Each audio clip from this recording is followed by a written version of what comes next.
Hey everybody, Quantum here, and as per the title of this video, we're going to be taking a look at the two Amethyst Steel lists that ended up making top 8 over this past weekend during the European Championship 2024 for Disney Lorcana.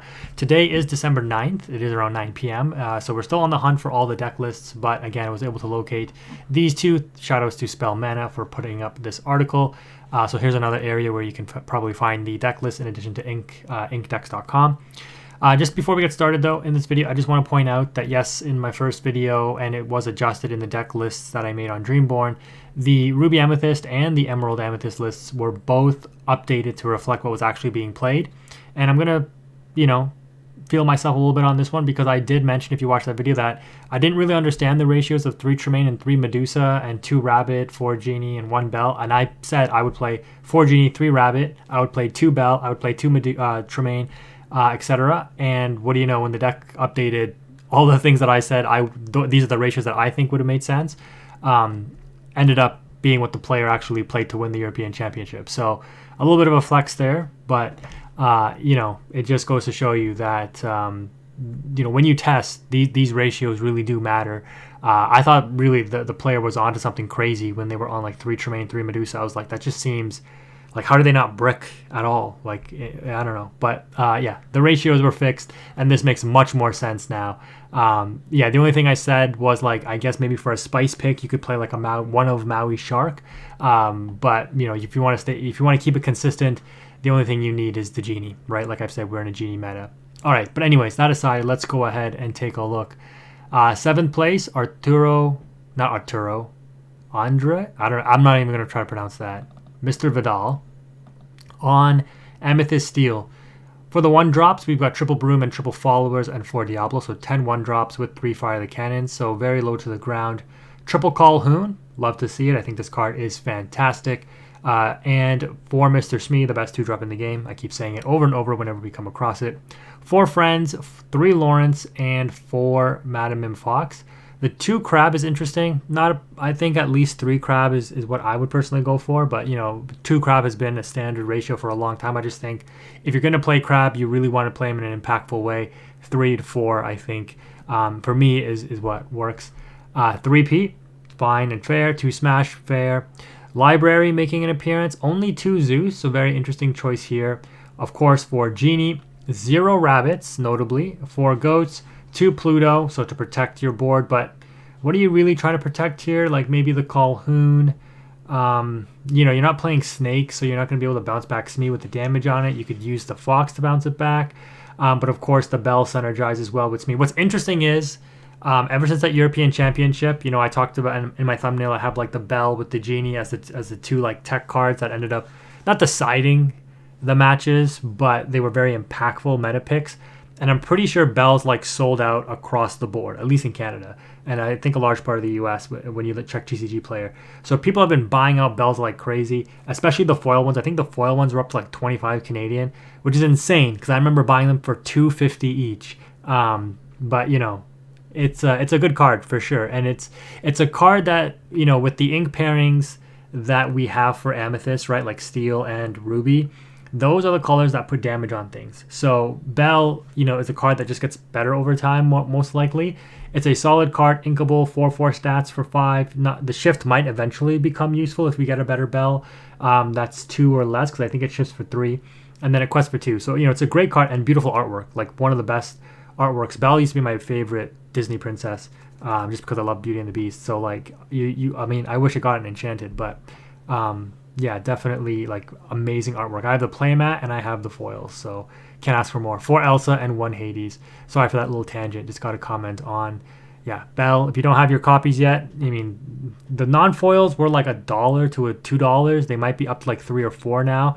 I still think they're worth that, like $3 or $4. I would pay that if I didn't have them, because I do think this card is. It might be overhyped right now, but I think it will be on an upward trajectory.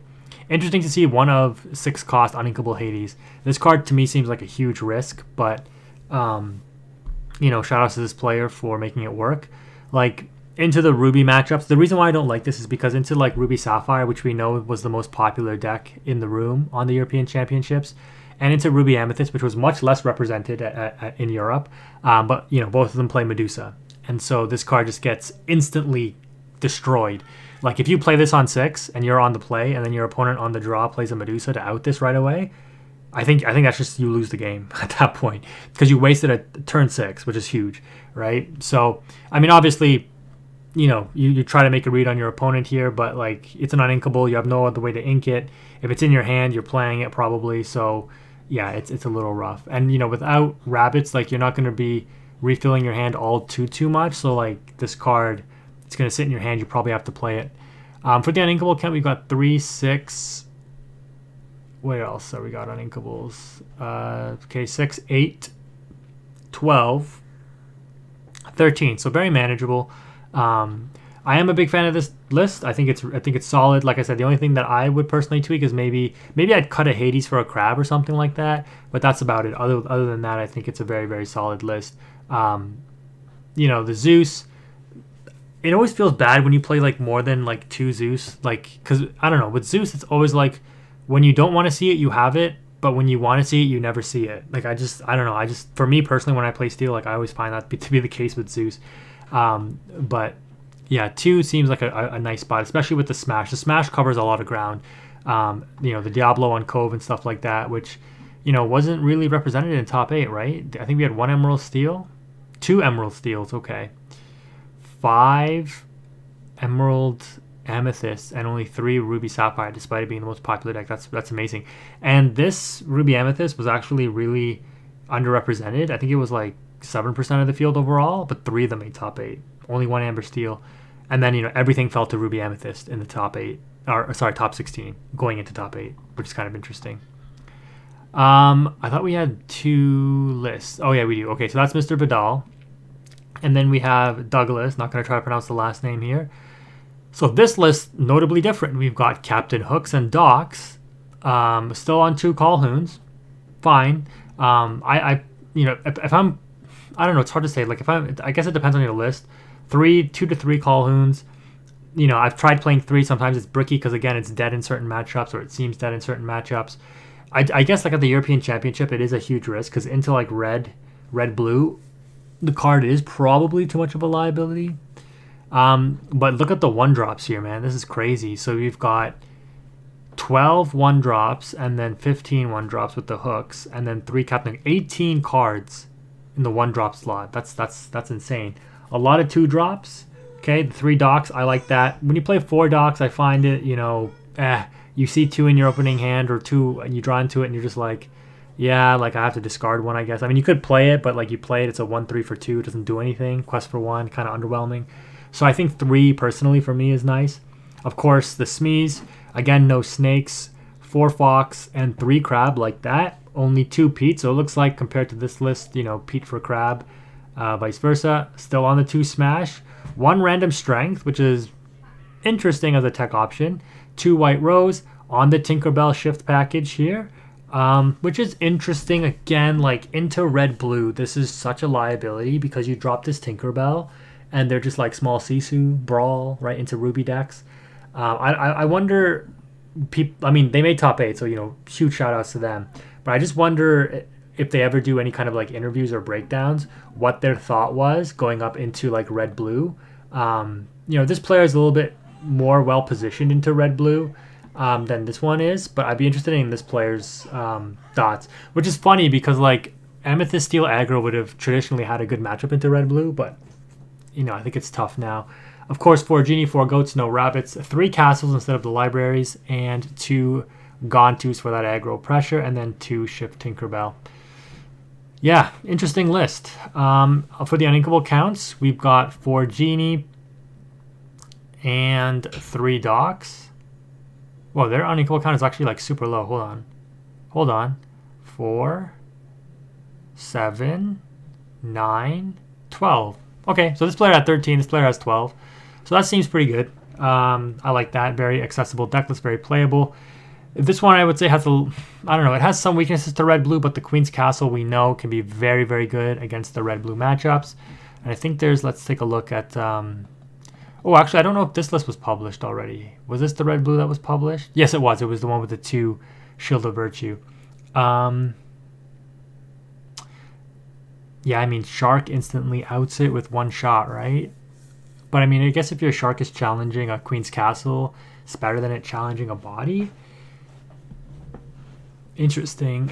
I mean, the Maldragons hurt into the locations too. Like this thing just instantly like comes down, takes out a character, and then swings into a location. I guess that's why the library could be a little bit better. That 8 willpower might end up making a difference. But other than that,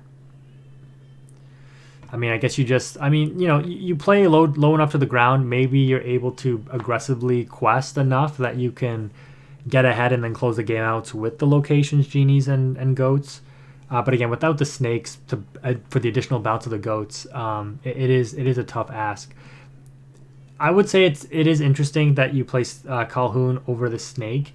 Like as a meta call, you know, Calhoun obviously is just like a complete wall to aggro decks for the most part for like a while. I shouldn't say complete wall, but it's pretty good against aggro. And considering what I think was the second most popular deck behind Ruby Sapphire was Emerald Amethyst, these players were probably like, yeah, let me just tech for the Ember Steel aggros, the Emerald Amethyst aggros. But I would say, you know, you probably have enough play against those decks already. Like Amethyst Steel already has pretty good play into Emerald Amethyst. Like I know when I play, if I'm playing higher level matches against opponents, like I got 2-0'd by an Amethyst Steel again with my Emerald Amethyst. And like it was the first game when they went first, they had pretty much control of the game. I didn't really have too much of a chance. But the second game where I was on the play, you know, it was a very, very close game. And I think where I maybe misplayed was I let the Calhoun, I think, trade out a Fox because I was like, well, I have to get past this Calhoun somehow. And what I probably should have done is waited for like an Elsa to force tap this down. But instead I outed a threat and then let my Fox be vulnerable to trade. And then that gave him like, I think that put him up to like 15 when his Calhoun challenged my Fox. And then he was able to close the game out from there. So yeah, I got like 2-0'd. I remember that. That was not great. But yeah, like that's, I mean, Calhoun is still really good into like for those exact reasons, right? Like it trades up so well. And into aggro decks, it just like I'm not going to quest with a Merfolk. I'm not going to quest with like, I don't even want to quest with Diablo, right? Like I have to have ways to cycle these or keep them ready because I have to out the Calhoun, right? So, and we know, right? Emerald Amethyst, right? Like what do you have to out the Calhoun? You can't even kit Cloudkicker it. So you have to like Elsa force tap, take it out, or Bell move 3 damage to it. Actually, I think the interaction with Bell is actually interesting because you're moving damage counters. Like the damage already goes through, so you actually only need to move 2 damage onto Calhoun. It gets like the damage counter movement overrides the resist, and that didn't come up for my matches that I've played, but I'm pretty sure that's how it works. So yeah, very interesting knowledge bit there. Anyways, guys, that's gonna wrap it up for this video. Let me know what you think about these Amethyst Steel lists. Like I'm a big fan of Amethyst Steel. I think it's a really well-rounded ink combination. It's interesting to see that these guys went very low to the ground, and those were the ones that had the most success. Especially into a field of a lot of Ruby, which I guess is the way that you have to beat Ruby. Which I guess, you know, when you think about it, like there's no reason to go the control route or mid-range route. I mean, even though this one is playing the Tinkerbell sort of for mid-range, but it is still like very low to the ground. Because you're into your bad matchups, which are the Ruby decks, like you just try to race, and then into your good, like relatively even or good matchups, you have enough control as well as questing power early game that you can just kind of keep up. And this is what I mean, and a lot of people are commenting on about this game. Like it's right now the game is in a weird spot. It's a very diverse meta, don't get me wrong, but it just feels like everything is low to the ground. Like there's only one real control deck, and that's Ruby Sapphire, because even something like Ruby Amethyst, while it is still a control deck, it is still very low to the ground, right? Like basically what Ruby Amethyst tries to do is let's play as low to the ground as possible, manage the game state, and it's still a control deck, don't get me wrong, but then the game, you know, if it gets to this point, like you just win the game. Whereas a game plan like Ruby Sapphire is all about let me push to the end game, right? Whereas I would say Ruby Amethyst is now more of a tempo-oriented deck. I mean, to be fair, Emerald Amethyst is also a tempo-oriented deck, but we know that this is mainly aggro. So I would like to see more decks come to the format that are control based. I don't know how you do that with Lorcana. I mean, that's for the developers to figure out, because each ink has its own identity, and I don't really know how you introduce control elements to the other inks or make new ink pairings viable. Well, I mean, I know there's a way to do it, but I don't know if they want to do that yet. Like, introduce certain cards that are only playable in certain ink pairings. Like, you make a fusion card of like Amethyst and Amber, and you can only play that in an Amber Amethyst deck. So it limits you using an air quotes broken card in like Amethyst Ruby, right, or Ruby Amethyst. You can only use it in Amber Amethyst, and that limits the card's brokenness to that ink pairing, since that ink pairing needs help, right, compared to Ruby Amethyst. Anyways, I'm going on a rant. Let's wrap up this video. Let me know what you think if you made it this far. Thank you again for watching. Quantum is out.